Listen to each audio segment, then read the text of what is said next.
Hello everyone, I remember once T-Bone said, "A fool with a plan can outsmart a genius without a plan." So, this is DMA's FMGE hack series where you expect to see the tips and strategies to approach each subject of your FMGE, and you make your FMGE preparation as a more effective one and a more clarified one.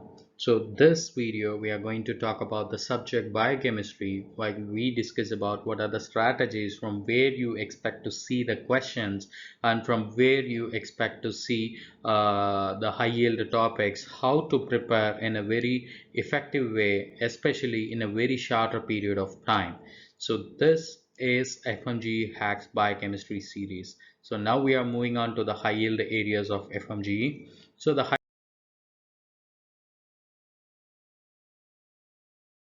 the area of biochemistry, especially in a for FMG, is number one is carbohydrate metabolism, number two is vitamins, number three is lipid metabolism, number four is protein metabolism, number five is enzymology, and number six is biochemistry pathway. So speaking about this entire series, people, so these entire high yield areas, speaking about this entire high yield areas where we may see a plenty of things, people, where we may see a plenty of things. So for FMG we are getting a 17 MCQs from a biochemistry. Out of the 17 MCQs, 14 to 15 MCQs were covered by these high yield areas. So remaining 2 or 3 will come from the miscellaneous topics like a porphyria, or maybe like the techniques in molecular biology, and you may see like blotting techniques and all those things. This entire these miscellaneous MCQs will cover for 2 to 3 questions, while remaining 15 will come under this 6 broad area. So we discuss on each area what to study and what you may expect to see for the FMG examination. So speaking about the carbohydrates, so the first one we are having is this glycolysis and gluconeogenesis, people. Speaking of a carbohydrate, you may expect to see a 2 to 3 questions, people. But out of this, these three cycles hold a very high yield value. One is your glycolysis and gluconeogenesis, and another one is your glycogen metabolism, another one is your pentose phosphate pathway, especially the very high yield region where gluconeogenesis, and then you have this glycogen metabolism where you expect to see all the glycogen storage diseases. So mostly the question may comes from either a regulation of this gluconeogenesis or energetics of this pathway. For example, like what are the sources of gluconeogenesis? We have to say like a pyruvate, lactate, or chain fatty acid, and then we have this ethanol, and then we have this what do we call it, alanine. All these things can able to produce a glucose, but acetyl CoA cannot able to produce a glucose because it is a one-sided pathway. It may pass the acetyl CoA to the TCA cycle. So this might be asked in an exception. So these type of questions you may expect to see in the gluconeogenesis, or many of the times the question asks for what is the definition of gluconeogenesis. For example, like the gluconeogenesis. Genesis means synthesis, neo means new, and gluco means glucose. So synthesis of new glucose is so called as gluconeogenesis. So synthesis of glucose from non-carbohydrate compound is known as dash. This was the MCQ which has been asked in FMGU for over a long period of time, and the options were always given as glycolysis, gluconeogenesis, glycogenesis, and so on. So the options are those. So the answer is always gluconeogenesis.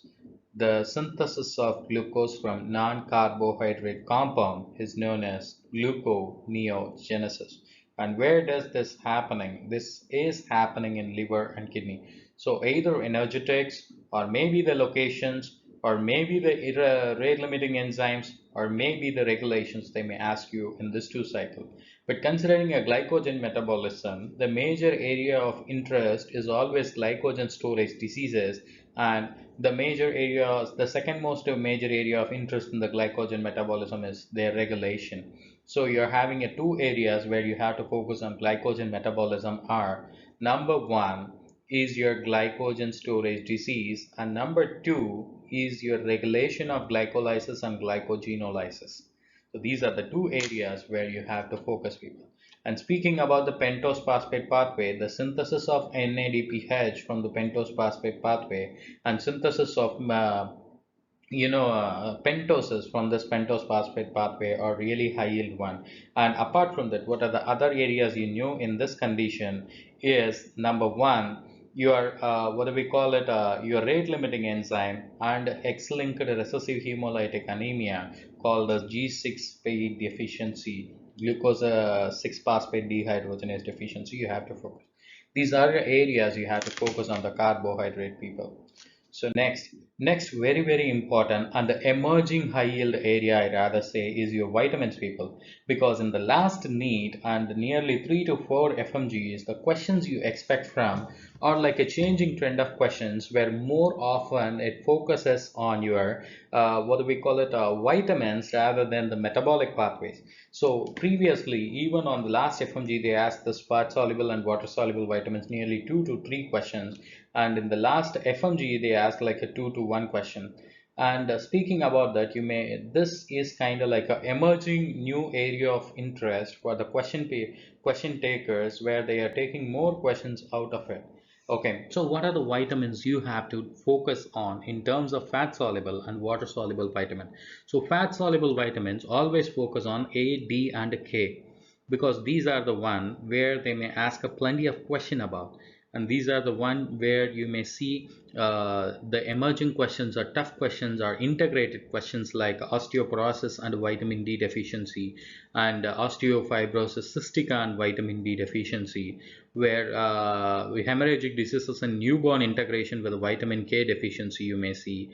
And similarly you may have the night blindness, that is a xerophthalmia, in the case of vitamin A. All these things, this integrated questions are can be asked from this vitamin. So vitamin is now act like now be like a choice of questions or choice of area where the question takers now they can able to ask you more question. And speaking about the water soluble vitamins, they ask a question from either alcoholic chronic alcoholic with vitamin B1 deficiency, or maybe niacin. They may ask you like a pellagra.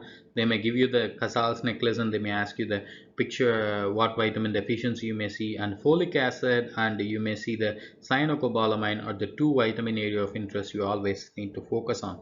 And apart from that, you may nowadays the questions have been coming from pediatrics or integrated vitamin C in the form of scurvy or any bony deformities they may give you, and they give you, for example, they give you the picture of scorbutic rosary and ask what vitamin deficiency it is. You have to choose a vitamin C. So these type of questions are now becoming trend in FMG when you look into the subject of biochemistry. Okay, now speaking about the next area of interest is your lipid metabolism. So lipid metabolism, the area to focus on will be your fatty acid and your cholesterol synthesis. And apart from that, the next area of interest is always your lipoprotein metabolism, people. Because nowadays most questions are coming from this lipoprotein metabolism. For example, ApoB48 deficiency could result in A beta lipoproteinemia. And for example, like other examples like what is the main role of ApoB48? Taking the chylomicrons from the intestine into the blood is so called as a main function of your ApoB48. These are the type of questions they are asking now, and they are also asking from the Friderichsen classification of hypercholesterolemia. Friderichsen classification, you have to remember type 2A familial hypercholesterolemia is due to the LDL receptor deficiency. All these things you have to remember, people. Then cholesterol metabolism, the one line you have to remember in the case of cholesterol metabolism is your rate limiting enzyme for cholesterol synthesis is HMG-CoA reductase, which is inhibited by statins. This is kind of like a line you have to remember for the lifetime, people, because that was asked several times in FMGE and NEET PGs also. Then you are talking about the next area of interest, that is your protein metabolism. Every amino acids you study is very important, and all the associated clinical conditions, people. For example, you have this phenylketonuria, alkaptonuria, that is your homogenticate oxidase deficiency, and tyrosinemia type 1, type 2, type 3, and you may have this maple syrup urine disease, and citrullinemia, hyperammonemia type 1 and 2, and hyperargininemia, all those things, triple H syndrome, every single diseases associated with every single amino acids you study is pretty high yield, people. So every amino acids, their properties, their metabolism, their associated clinical conditions you have to focus on. And the last area, and the fifth most important area, the second last area is enzymology. Speaking about this enzymology, again, enzymology is also the emerging trend where you may expect to see a lot of questions from the enzymology. Most probably they won't ask you like what is this enzyme, what is that enzyme. So basically they ask you with the enzyme kinetics, for example, they ask you with the Michaelis-Menten equation and what are the factors which is affecting your enzyme activity. And nowadays even Lineweaver-Burkers plot questions are coming in, so you have to be focused on the enzyme kinetic, people. And apart from that, you may see the enzyme regulation, what enzyme is regulated by what hormones, what paracrineal secretions, and all. Those are pretty important that you may study in each cycle, that you so you can able to remember those things. And speaking about the other biochemical pathway, the very important pathway is your oxidative phosphorylation pathway, especially your electron transport chain. From the era of 2017 to 2022, you at least seen one question on this entire era.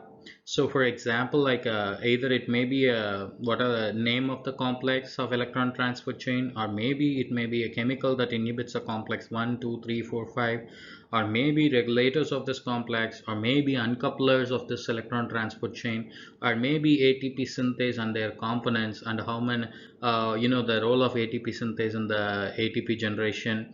All these things has been asked from 2017 to 2022. Almost every single area was targeted and asked, was given a one question on each and every FMGE. So you have to focus on that, people. Then you have to talk about the replication and repair. So replication and repair, obviously you have to learn and memorize each and every step of replication and their pharmacological integration.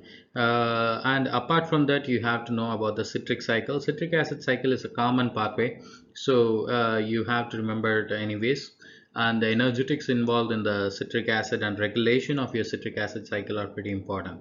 So these are the areas where you need to focus on the biochemistry paper. So technically, vitamins, electron transport chain, carbohydrate glycogen storage diseases, and the gluconeogenesis and glycogenolysis and glycogenesis.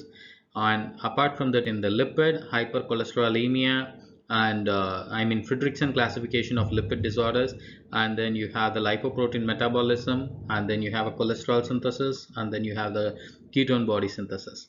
And similarly, you have in the case of your what do we call it, a protein, all amino acids and their respective disorders are important.